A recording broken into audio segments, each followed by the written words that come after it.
I know we all joked that Avatar 2 would just be the first one, but underwater, but here we are. I must commend James Cameron for his bravery. Very few directors would ever try to release the exact same film twice. Avatar 2, The Way of Water, was about probably what you expected it to be, in all of the good and all of the bad that possibly entails. If you liked the first one, you'll probably love the second one. If you weren't a fan of the first, you probably won't be a fan of the second. If you have seen it, what did you think? Let me know down below. And if you haven't yet, what are your expectations? What do you think it's gonna be about? But straight off the bat, I had a good time. I enjoyed it. It was everything a blockbuster was kind of meant to deliver on, even with the insane amount of deja vu. I think I expected it to be similar to the first one, but I was genuinely shocked with how identical it is on a fundamental level. Right down to scene by scene, line by line at times. And sometimes that's purposeful, like Commander Quadrich. He's back in the opening scenes. He tells his soldiers, "You're not in Kansas anymore, this is Pandora," with that exact same cadence he had in the first. But the character's probably doing this intentionally, and I think one of the themes of the Avatar films is kind of this cyclic human nature making the same mistakes over and over again. The repetitive flaws of humanity. But then there are scenes where it feels really weird to take and use, the same lines, the same characters, the same dynamics. This is why we're here. Unobtainium. Because this little gray rock sells for 20 million a kilo. That's the only reason. It's what pays for the whole party.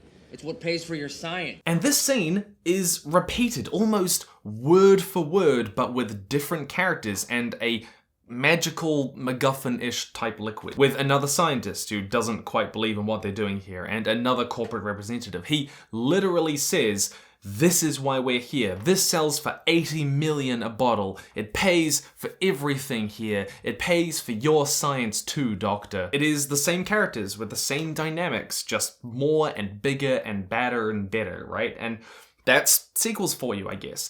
There's even a new general character who is virtually identical to what Quadrich was like in the first film. The story is about humans coming back in search of a MacGuffin-ish resource, then having to learn the ways of a Na'vi tribe, then rallying that tribe to fight when the humans start murdering the thing they have a sacred spiritual bond with in order to acquire that resource. Even the final battle has the same kind of ship, a big broad hovercraft type thing, surrounded by helicopters, shot in very similar ways. The fight scene following kind of similar beats. A big part of the story was even about one of the human-ish characters learning to bond with one of the biggest, baddest creatures in the story. In the first one, we had that big red bird dragon type thing with Jake Sully, and in the second one, it's his son learning to bond with the giant murderous whale. And just like Jake Sully, he also has kind of a romance with the daughter of the chieftain of this new tribe. It's very the same. The parallels do get a little bit too much to ignore, and while they didn't really interfere with my kind of immediate enjoyment of the film, it does mean that, yeah, it's never gonna rise to be a film I want to watch a lot or think about a lot. And like the first film, it is very formulaic, it's very predictable, it's very expected. And that doesn't make it bad. There are a lot of really formulaic stories that people love and adore, and that's perfectly okay, but it's probably just never going to rise to any top 10 list for me or for a lot of people. And all of this, it happens in slightly different ways to different characters with a little bit of different emphasis and different reasons. But that underlying narrative structure we saw in the first one is very much still there. And I can't help but wish they did something more creative or novel or unique. They had the film where they did something more formulaic to sort of get everyone involved, but now we can build on that and do something bigger, more interesting. There's even a beat where we learn that this new tribe also has, a special spirit tree where they connect with Awa, but it's underwater. And I mean, maybe this was a world building decision that every single clan would have their own spiritual tree. But when we were 75% of the way through the film, already feeling, hey, this is very much like the first one. And then the characters explicitly say, we have a spirit tree where we connect with Awa. You can't help but laugh. I think the best way I can describe what it felt like coming out of the theater was like after watching The Force Awakens, or maybe Return of the Jedi. you've seen this movie before, but it's not bad. It's just the movie you've already seen. Maybe even better in some ways, but it's still funny. I think this is also why the first act of the film felt the strongest for me, because we open right in the middle of a story. The humans have come back and they've already got a city established, a fortress city, and now Jake and his clan are fighting a guerrilla war to take them down. That is a very different starting point to the first film, and I could totally get on board with a guerrilla war film where Jake is being hunted down. But then at the end of the first act, Jake decides that they need to leave to protect their family, and so they do, and then we're back to the plot of the first film. One of the more unique elements of the film is the role that Commander Quadrich plays. He comes back after he was killed as a clone, in one of the blue avatar forms, and he's got this squad that is sent out to hunt down extremely memorable main character Jake Sully. One of the things The Way of Water does do well and really nicely builds on the first film is that the conflict between Commander Quadrich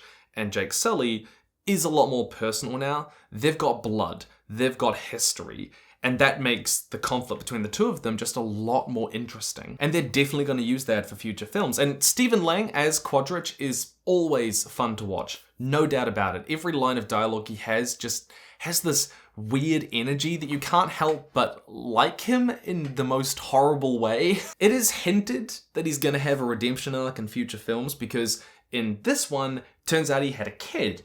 And if we know one thing about big family blockbusters, is that having a kid is a one-way ticket to redemption and probably death. But, and I spoke about this in my video discussing the first film on the main channel, there's still the problem that Jake Sully is just not a particularly interesting main character.